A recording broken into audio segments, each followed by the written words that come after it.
Under the soft breath of a late summer night, the small frontier town of Red Creek lay still, tucked between rolling pastures and the whispering pines that bordered the valley. The moonlight stretched thin over the fields, glinting off the windmill blades and the rusted horseshoes nailed above barn doors. It was the kind of night where silence felt alive, where the faintest sound of a horse's restless hooves or the cry of a coyote could travel for miles. Down the dirt road, past the wooden chapel and the single flickering lantern in the saloon window, a barn stood at the edge of a wheat field. Its red paint had long faded to the color of old brick, and its wide doors were open just enough to let in the wind. Inside, hay dust floated like gold in the moonlight that seeped through the cracks. A man stood there, broad-shouldered, roughened by years of work and weather. He had the look of someone who didn't speak much, whose silence carried more weight than words ever could. He had come to that barn only to fetch his horse, or so he told himself. Yet something had drawn him, something that felt like trouble or maybe fate. From the faint glow of a lantern hanging by the stall, he saw her. She was standing by the ladder to the loft, still in her wedding dress. The hem was muddied, the lace torn at the edge, as if she'd run all the way from the church to this lonely place. The white fabric clung to her from the heat and the dust, and her breath came quick, shallow, as though she'd been holding back tears for hours. The cowboy froze. "You shouldn't be here," he said quietly, his voice steady but low. She turned toward him. Her face was pale under the lantern's glow, eyes shining with something deeper than fear, something that carried both shame and defiance. "I had nowhere else to go," she said, her voice trembling, but her gaze never broke from his. Outside, thunder grumbled in the distance, rolling across the valley. The smell of rain mingled with the scent of hay and horses. Somewhere, a window shutter banged in the wind, and the sound seemed to echo through the stillness between them. He took a step closer, unsure of what he should say.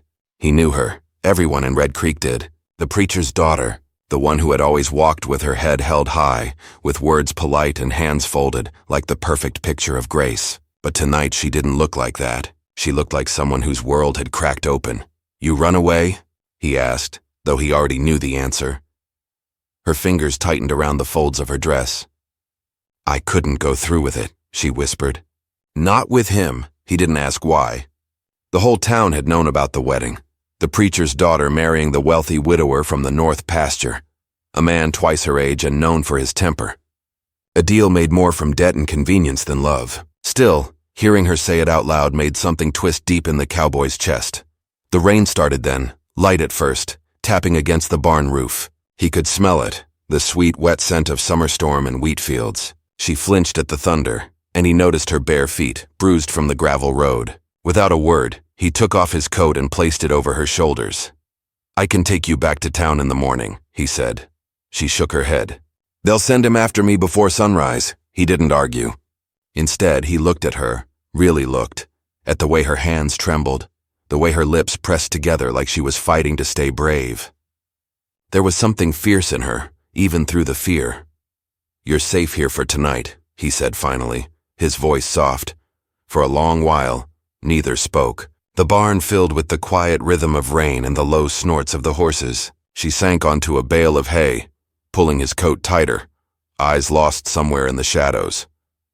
"Do you think it's wrong?" she said after a while. "To run from what everyone expects of you?" He leaned against a post, arms folded. "Sometimes it's the only way to stay alive," he said.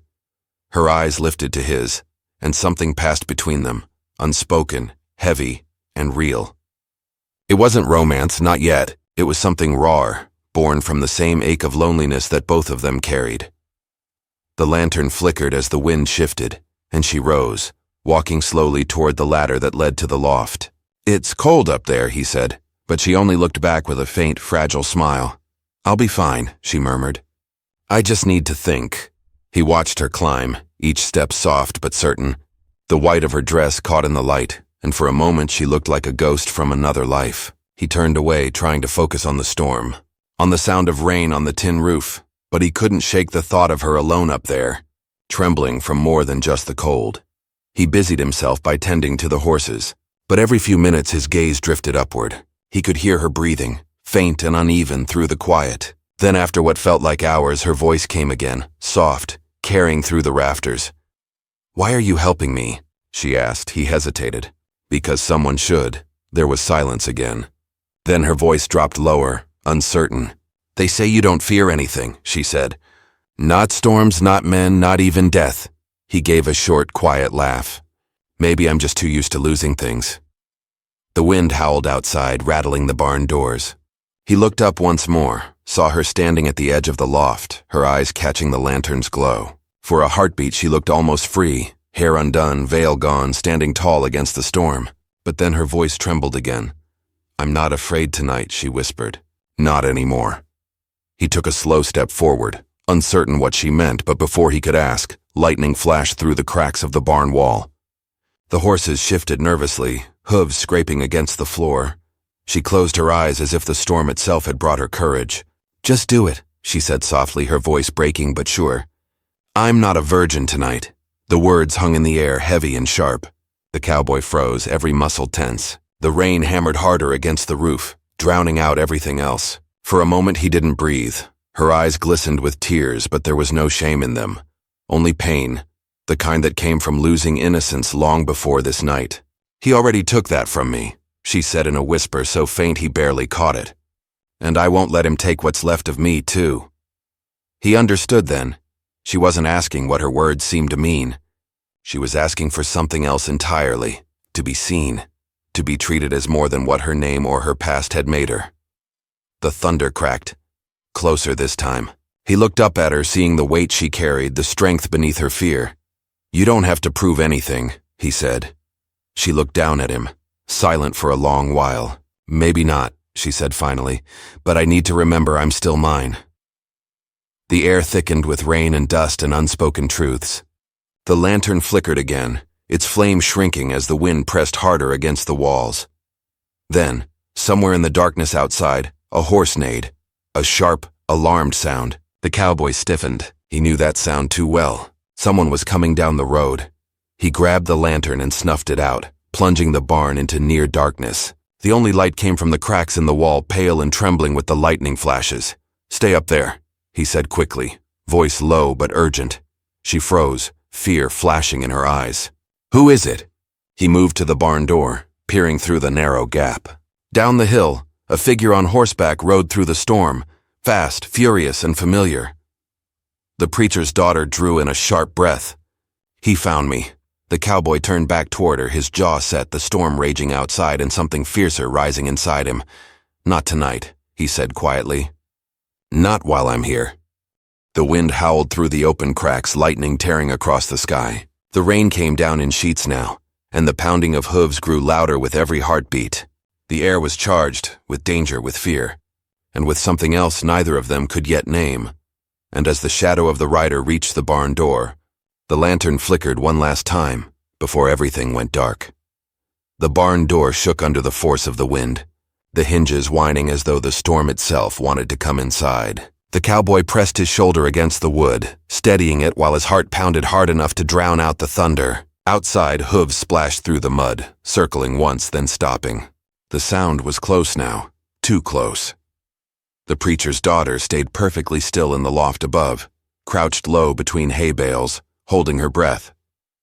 The rain slid through the cracks in the roof, dripping down on the boards beside her. She could hear him, the man she had run from, calling her name through the storm. His voice was thick with anger and whiskey. It carried the tone of ownership, the kind that had made her skin crawl since the first time her father said she would be his bride. The cowboy didn't answer. He stood there, silent as the shadows, his hand resting near the iron latch. His mind raced. He could see the man's outline through the slits of the barn, broad, cloaked in rain, sitting high in the saddle. The horse beneath him pawed at the ground, restless and slick with water. Lightning flashed across the sky, revealing the polished glint of a revolver at the man's hip. "Come on out," the man shouted. "You think I don't know where she'd go? You think I don't know who'd hide her?" The cowboy felt the old fire rising in his gut, the one he tried to bury years ago when he swore off trouble. But there was something about the voice outside, the way it dripped with cruelty and pride, that brought it all back. He didn't move, though. He just waited.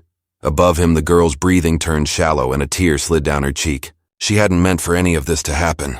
She just wanted to be free, to live without fear, to wake up one morning and not feel trapped by duty or shame. But now, because she ran, a good man was about to face a dangerous one. "Don't say a word," the cowboy whispered up toward the loft. His tone was calm, like he'd done this kind of thing before. The man outside cursed, spitting into the mud. "You hear me, boy? I'll burn this place down before I let her make a fool of me." The cowboy's eyes narrowed. "You ain't burning anything tonight," he muttered under his breath. A sudden gust of wind ripped the barn doors wide open. Rain and dirt swirled inside, the lantern light gone but the moon giving just enough glow to see the shadow of the rider dismounting. The cowboy stepped back, silent but ready. His hand hovered near the old rifle leaning by the stall, though he prayed it wouldn't come to that. The preacher's daughter held both hands to her mouth to keep from crying out. Every creak of the boards below sent fear running through her. She remembered the last words her father said before she ran, the sermon-like warning about women who disobeyed their duty, who ruined family honor. But what did honor mean when it was traded like cattle? Outside, the wind died for a brief moment. The man's boots hit the ground with heavy thuds, splashing through puddles. "I'll find her," he said, his voice lower now, almost a growl. "She's mine by word and law," the cowboy finally spoke. "She ain't yours if she says she ain't." The words cut through the rain like a blade. There was a pause, long enough to make the air feel tight. Then laughter, low, cruel, familiar. "You always thought yourself some kind of savior, didn't you?" the man said. "A drifter playing hero for every lost soul that crosses your land." The cowboy didn't reply. He'd learned long ago that silence spoke louder than most words. "I'll be back by dawn," the man said finally. "And if she's still here, I'll take her, and whatever else I please." The sound of boots crunching away filled the barn, then the sharp kick of spurs against a horse's side. Moments later, the hoofbeats faded down the muddy road until only the rain was left. The cowboy didn't move right away. He waited, listening to be sure. When the silence held steady, he exhaled slowly, running a hand through his wet hair. He glanced up toward the loft. "You can come down," he said quietly. The girl descended the ladder carefully, her feet bare and trembling. She looked at him, eyes wide with guilt. "You shouldn't have said anything," she whispered. "He'll come back." He was coming back no matter what, he said. "Men like that don't know how to let go." She looked down, clutching the coat he had given her tighter. "I didn't mean to bring this on you. I couldn't marry him. Not after what I learned." The cowboy tilted his head slightly. "What did you learn?" She hesitated, glancing toward the door as if the shadows might be listening. Then she said, "He's not the man everyone thinks. There are things buried on that land of his, things he's done to make sure no one ever leaves him." Her voice shook. "My father knew. That's why he made the deal, to keep our church alive. But I couldn't be a part of it. I couldn't live tied to that kind of sin." He studied her face, the truth sitting heavy between them. In towns like Red Creek, rumors traveled faster than wind, but the kind she spoke of carried the sting of something real. "What things?" he asked. She met his gaze for a moment, then looked away. "People go missing out there," she said. "Workers, travelers. My father said not to ask questions." The cowboy's jaw tightened. He'd heard whispers before, about strangers vanishing along the trade road, about a man who owned more land than decency, but no one ever dared speak his name with accusation, not when he filled half the church's donation plate. The rain softened, becoming a steady rhythm on the roof. The horses had settled, though the air still carried the weight of unease. "Tomorrow," the cowboy said, "you'll ride out of here before sunrise. There's a wagon trail west that'll take you toward Cedar Bluff. You'll be safe there." She shook her head. "He'll find me. He always does. Not if I go with you," he said simply. Her eyes widened, searching his face for the reason behind his words. "Why would you do that?" He paused, then answered, "Because I've seen what happens when good folks stay quiet. I won't stand by again." The way he said it made her wonder what ghosts followed him, what he'd lost to make his silence so heavy. But she didn't ask. Instead, she nodded faintly, though her hands trembled. Lightning flashed again outside, and for a split second, she thought she saw movement on the hill, the shape of a man watching from the tree line. Her breath caught and she turned sharply toward the cowboy. "What is it?" he asked. "I thought I saw someone," she whispered. He moved to the door, peering out. The rain had thinned to a mist, and the trees swayed quietly under the moonlight. Nothing moved now, but the feeling stayed, like the air itself was warning them. "Get some rest," he said finally, though he didn't sound convinced. "We'll leave before the light comes." She climbed back up to the loft, wrapping herself in his coat. The smell of tobacco and leather was oddly comforting, grounding her in the moment. Below, she could hear him pacing softly, the floorboards creaking under his boots. Every time the wind picked up, she flinched. Every sound felt like footsteps. In the quiet moments, her thoughts drifted to her father, the way his eyes had turned cold the night she told him she didn't love her betrothed. "A woman's duty isn't about love," he'd said, his hand gripping the Bible as though it were a weapon. "It's about obedience," but she wasn't obedient anymore. And that truth both freed and terrified her. Down below, the cowboy stopped pacing. He looked up toward her shadow in the loft and spoke softly, his voice almost lost to the rain. "What's your name?" She hesitated. "You don't need to know." "Maybe not," he said, "but if I'm going to risk my life for someone, I ought to have a name to call her by." She was quiet for a long time, then said, "Call me whatever you like. I stopped belonging to any name the night I ran." He nodded, not pressing further. He understood what she meant. The storm moved east, leaving behind the smell of wet soil and pine. The moonlight cut through the mist, bathing the barn in pale silver. Somewhere far off, an owl called. It should have felt peaceful, but it didn't. The cowboy stood by the open door, watching the tree line. He could still feel eyes on them, even though nothing moved. The road was slick with mud, and the path ahead uncertain. He knew what kind of man they were dealing with. Men like that didn't forgive humiliation. They hunted it down until it was buried. And sure enough, as the night thinned toward dawn, the faint glow of a lantern flickered in the distance once more. Steady, deliberate, coming down the same road. The cowboy reached for his rifle and whispered up toward the loft. "He's back." The girl's heart thudded in her chest. This time there was no storm to hide behind. Only silence, the kind that warned something was about to break. The air in the barn had grown thick by the time the first hint of dawn crept across the horizon. Pale light cut through the cracks in the walls, glinting off the steel of the rifle in the cowboy's hands. He stood near the door, every sense sharpened, every muscle tense. The lantern glow down the hill was moving slow but steady, too steady for a drunk or a traveler. Whoever was coming had a purpose. Up in the loft, the preacher's daughter barely breathed. She could see him from where she sat, a dark figure against the faint morning light, calm but ready. The silence between them said more than words could. She knew he wouldn't run. She also knew the man outside wouldn't stop. The cowboy's mind worked quickly. He couldn't fight a man like that out in the open, not with the girl still here. He'd need to buy time, maybe lead him away. He pulled his hat down low and checked the rifle again. Then he said quietly, "If anything happens, you ride out the back path. It'll take you toward the ridge. Don't stop until the trees hide you." She shook her head, clutching his coat close around her. "You can't face him alone." "I've faced worse," he said, though his tone carried no pride. "You don't win by fighting. You win by surviving." The sound of hooves drew closer. Slow, deliberate steps in the mud. The cowboy peeked through a narrow slit in the wood. The same horse from the night before stood there, black and restless, steam rising from its nostrils in the cool dawn air. The rider dismounted, boots sinking deep into the wet earth. He was wearing a long oilskin coat, his hat pulled low, his face hidden in shadow. "Thought I might find you here," the man called out. "Didn't figure you'd be fool enough to hide her under your own roof." The cowboy didn't answer.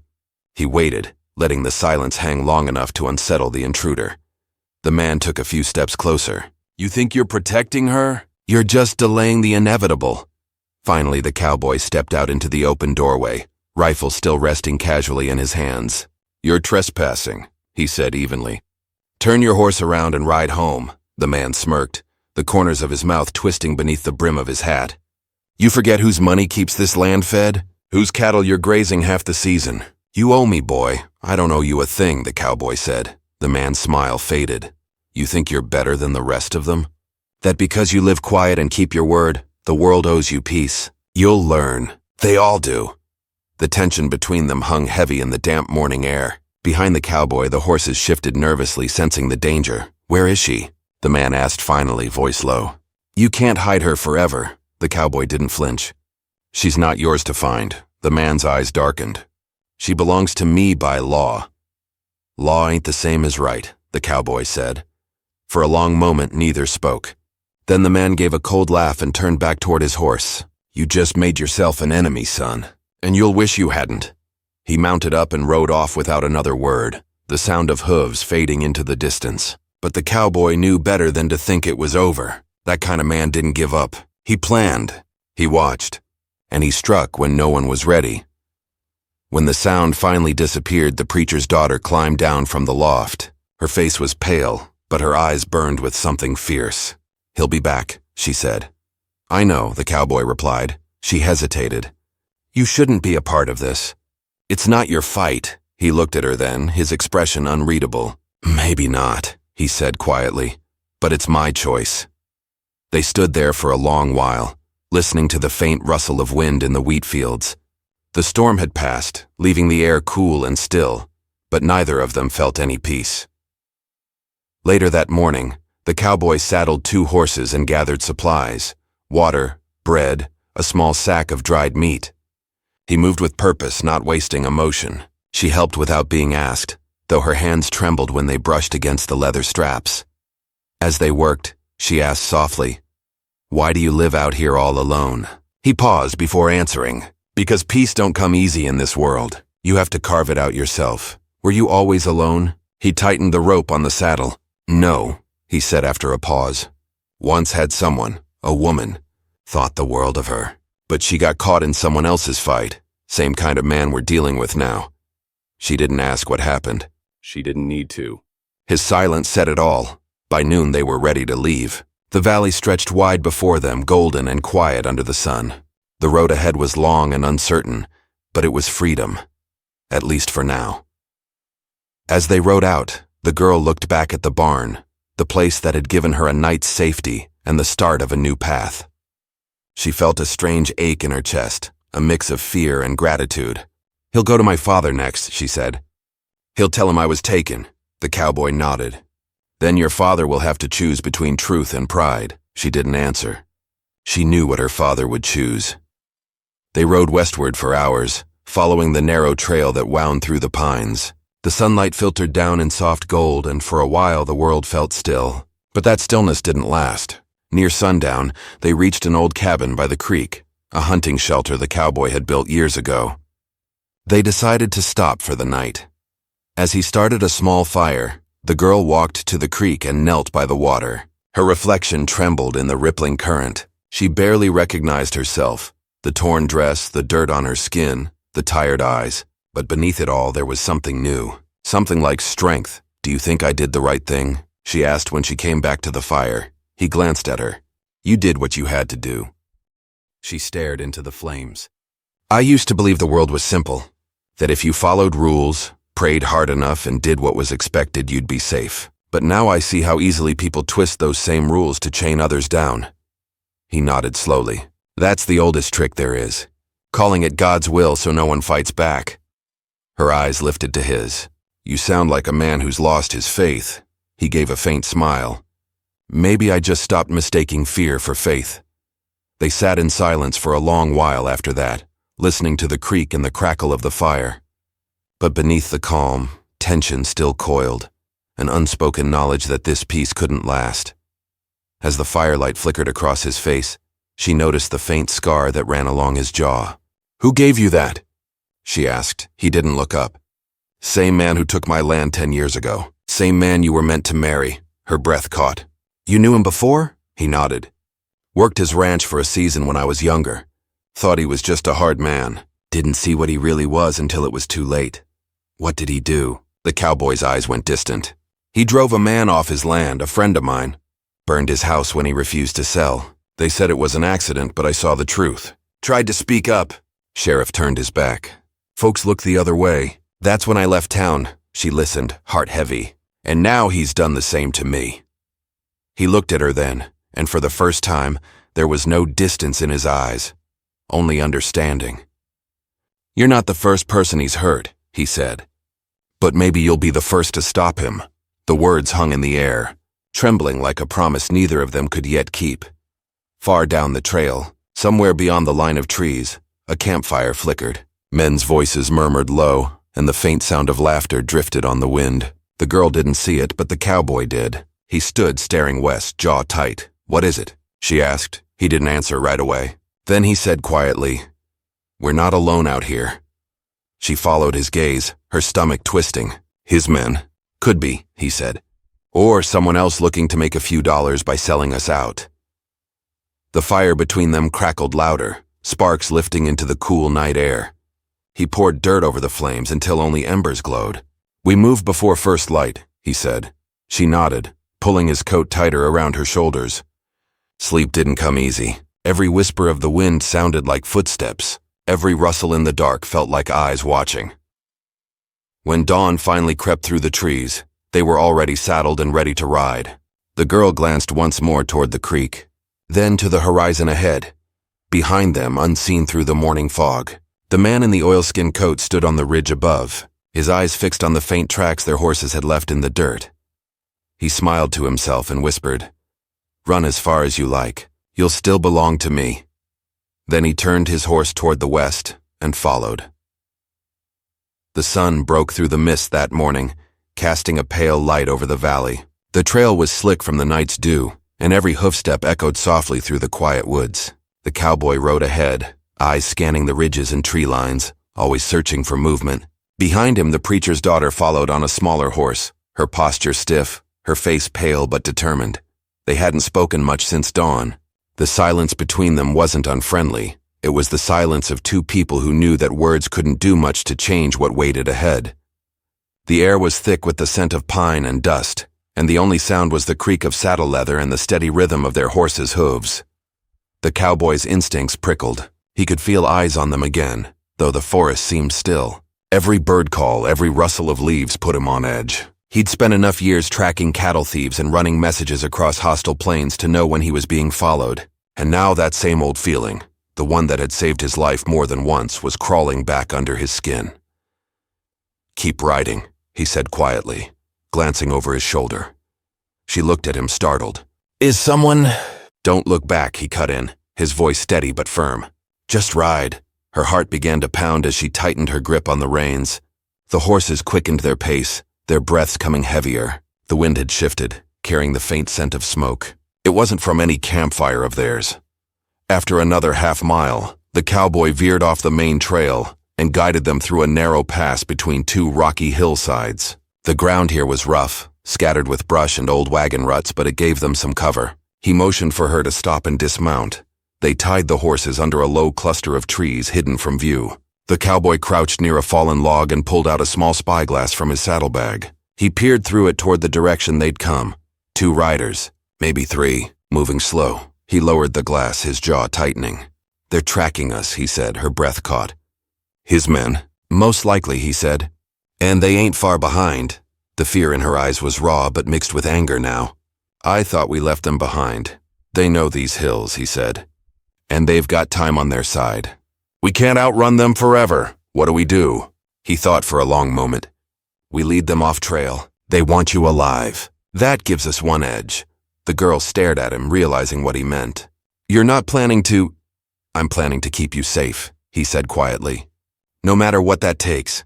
She stepped closer, her voice trembling but sure.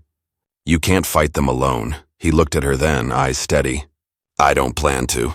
I plan to make them believe they've won before they realize they haven't." Her lips parted, but she didn't speak. There was something in the way he said it, a certainty, a weight, that told her he'd done this before. That he'd been on the losing end of too many fights and learned exactly how to turn them around. They moved quickly, cutting through the rocky path until they reached a steep overlook above a deep ravine. The cowboy studied the drop. The creek below was narrow but fast-moving, its current sharp from the melting snow higher up. He turned to her. "We can follow the creek down. It'll hide our tracks." She looked at the water far below. "That's a long fall." "It's better than being caught," he said. The sound of hooves echoed faintly in the distance again, closer this time. The girl swallowed hard, nodding.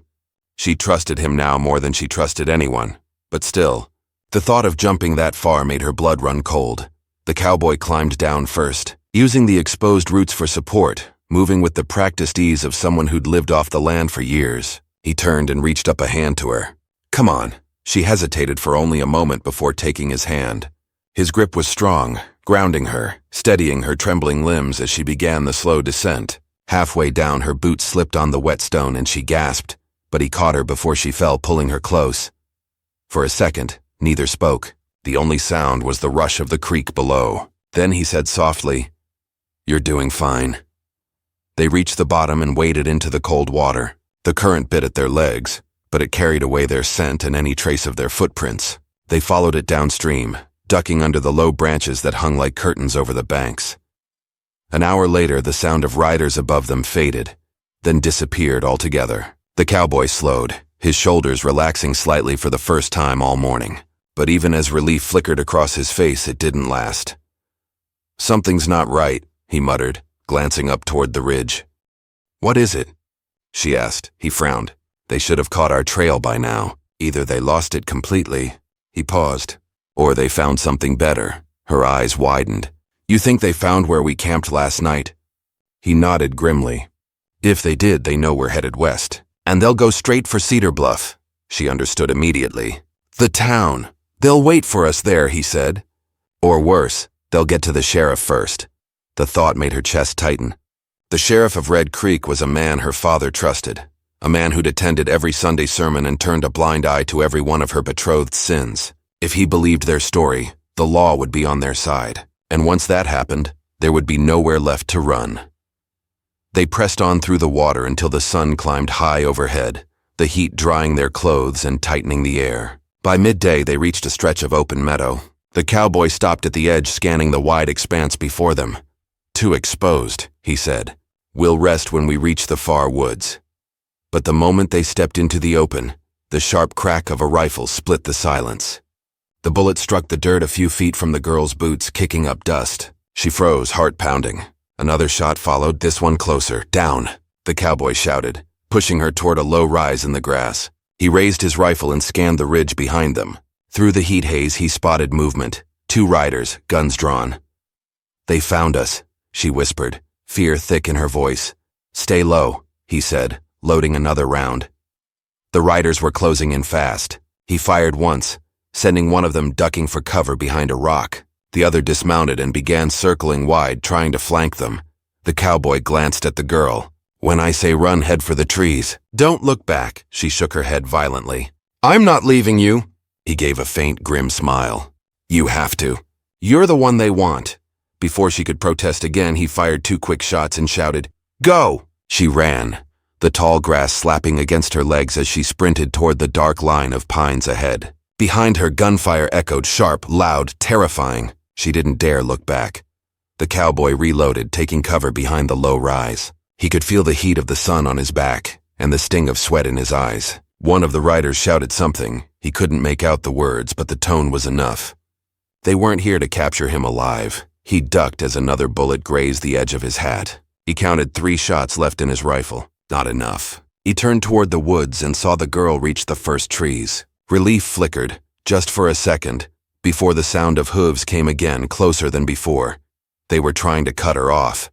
He bolted from cover, sprinting across the open ground. Bullets tore through the grass beside him, but he didn't stop.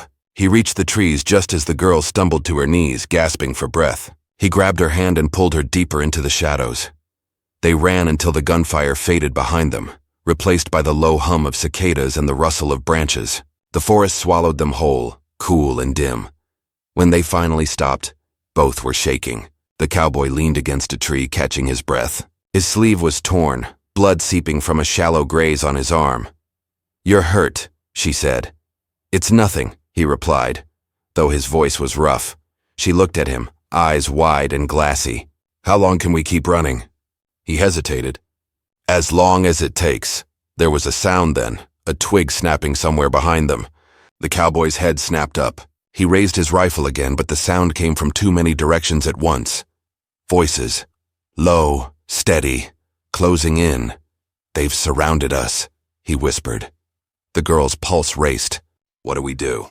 He looked at her, really looked, and in that moment, she saw it. Not fear, but acceptance. The same quiet resolve he'd carried since the night she found him in the barn. "We make our stand," he said. The rustling grew louder. Figures emerged through the trees. 3 men, maybe 4, their faces shadowed beneath their hats. The one in front wore a dark oilskin coat. The preacher's daughter felt her breath catch in her throat. Her betrothed smiled as he stepped forward, his voice smooth and mocking. "Told you, sweetheart. You can't run from what belongs to me." The cowboy lifted his rifle, his eyes cold. "She doesn't belong to anyone." The man tilted his head, smirking. Then I guess we'll just have to settle this the old way. The wind stirred the trees, carrying the scent of gunpowder and pine. For a heartbeat, time stood still. The cowboy shifted his stance, finger resting against the trigger. The girl closed her eyes, whispering a prayer, not for herself but for whatever would come next. And then, the woods fell silent just before the first shot rang out. The gunshot cracked through the woods like thunder, echoing off the trees. Birds burst from the branches and the smell of gunpowder filled the air. The cowboy stood steady, smoke curling from the barrel of his rifle. The man in the oilskin coat staggered back, clutching his arm. His weapon fell to the ground, clattering against a root. For a long moment no one moved. The world seemed to hold its breath. Then everything erupted. The other men shouted, raising their guns. The cowboy fired again, dropping one before diving behind a fallen log. The preacher's daughter crouched low, hands over her ears, heart pounding like a drum. Bullets tore through bark, splintering wood, hissing through leaves. The cowboy rolled to his side, returning fire, his jaw tight, his movements sharp and sure. He wasn't shooting to kill, only to end it. He knew these men weren't just mercenaries. They were hired hands following orders for coin and loyalty. But the one who gave those orders, her betrothed, was a different kind of evil. When the gunfire stopped, the forest fell into an eerie quiet. One of the men groaned on the ground. The others had scattered, retreating through the brush. The cowboy stood slowly, rifle still in hand, eyes sweeping the trees for movement. The girl rose shakily behind him, her dress torn, dirt streaking her face. Her betrothed was on his knees now, blood darkening the sleeve of his fine coat. His pride, more than his arm, had been wounded. "You think you've won?" he spat, his voice thick with hate. "You think you can take her from me and just walk away?" The cowboy said nothing. His eyes were cold, steady. The man laughed bitterly. "You can't hide from the law. The sheriff will hunt you both down. He'll hang you for what you've done." The preacher's daughter stepped forward before the cowboy could speak. Her voice was quiet, but it carried. "You'll never tell the sheriff the truth," she said. "You never have," her betrothed sneered. "And who will believe you? A runaway bride and a drifter?" She took another step closer, her chin lifting. "They'll believe what they see. And right now, they'll see a man with a gunshot wound trespassing on land that isn't his." For the first time, uncertainty flickered in his eyes. He opened his mouth, but no words came. The cowboy lowered his rifle slightly, watching him. "Ride out," he said. "Take what pride you've got left and leave this valley behind. If I ever see you again, I won't miss next time." The man's jaw clenched, hatred simmering, but he knew when he was beaten. He turned, stumbling toward his horse with his good arm pressed to his side. His wounded men followed, one limping, another holding his shoulder. Within minutes, the sound of hooves faded into the distance. Silence settled again. The forest, once thick with gunfire, was calm. Only the creek murmured nearby, as if washing the blood and fear away. The girl stood there, staring at the spot where the riders had disappeared. Her shoulders trembled, but she didn't cry. She was too exhausted, too hollow to feel anything but relief. The cowboy lowered his weapon and exhaled slowly. "It's over," he said softly. She turned to him, her eyes bright with tears that finally broke free. "Is it? They'll tell the law you shot him." He shrugged slightly, wiping his brow with the back of his hand. "They can say what they want. I didn't kill him, and I doubt he'll want to explain why he was chasing you through the hills with a gun." Her lips trembled, caught between laughter and a sob. "You saved my life." He looked at her for a long moment, then shook his head. "No, you saved your own when you decided to run." They stayed there until the sun began to sink, casting long shadows through the trees. The sky turned gold, then a deep violet. The cowboy gathered what was left of their supplies, and together they walked back toward the trail. Neither spoke much. There was too much to think about, too much that words couldn't fix. When they reached the open ridge overlooking the valley, the girl stopped. Below, she could see the faint outline of the village, smoke rising from chimneys, lanterns flickering to life as night crept in. It looked peaceful, untouched by what had happened in the woods. She thought of her father, the man who'd built his sermons on righteousness, yet turned blind eyes to wrongs done in his own home. She thought of the vows she'd nearly taken to a man who'd seen her as property, not a partner. And she thought of how easily she might have spent the rest of her life pretending she didn't feel trapped. The cowboy stopped beside her. "You sure you want to go back there?" he asked quietly. She didn't answer right away. The wind stirred her hair, carrying the scent of pine and smoke. "I can't run forever," she said finally. "But I can face it differently now." He nodded, understanding. "If you go back, you'll have to stand up to all of them. Your pa, the sheriff, maybe even the church." "I know." She smiled faintly, though her eyes were tired. "But I'm not afraid anymore." They walked together until they reached the edge of the woods where their horses waited. The cowboy helped her mount, then swung into his own saddle. The sky was a soft wash of stars now, the first cool breath of night sweeping down the hills. As they rode toward the valley, the girl glanced at him. "What will you do after this?" He shrugged. "Keep moving, I guess. There's always another trail, another job. The world's wide enough for a man who doesn't belong anywhere." She studied him, her expression softening. "Maybe one day you'll find a place to belong." He smiled at that, though it didn't quite reach his eyes. Maybe. They rode the rest of the way in silence. When they reached the outskirts of the village, the lights of the saloon and the church glowed in the distance.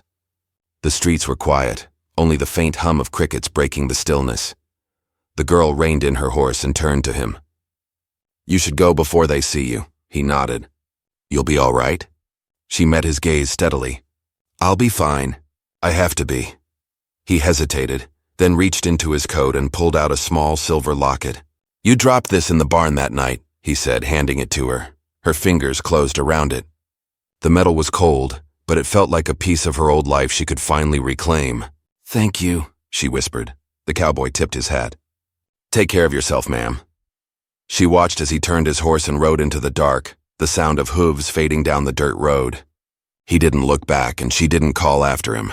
Some goodbyes were meant to be quiet. When she finally entered the town, a few late-night drinkers turned their heads, surprised to see her alone. She ignored their stares and walked straight toward the chapel. Inside, the lamps were still burning. Her father sat near the altar, reading from his worn Bible. When he looked up and saw her, his face went pale. "You came back," he said, voice trembling between relief and guilt. She nodded slowly. "I had to." He started to speak, but she raised a hand. "No sermons tonight, Pa, just listen." And for the first time, he did. What was said between them stayed inside those chapel walls, but when she stepped out again, the first light of dawn was touching the steeple. The air smelled of rain and earth, clean and new. She walked to the edge of the street and looked toward the hills. Somewhere out there, the cowboy was already miles away, chasing the horizon. Maybe he'd find a new town, another story, or maybe he'd vanish like the morning mist, but for her the running was done. She closed her eyes and breathed deep. The world felt bigger now, and for the first time, it belonged to her. The wind rustled through the quiet streets, carrying the faint echo of hoofbeats that faded into the dawn, leaving behind a valley forever changed by the night when courage, love, and freedom finally met beneath the old American sky.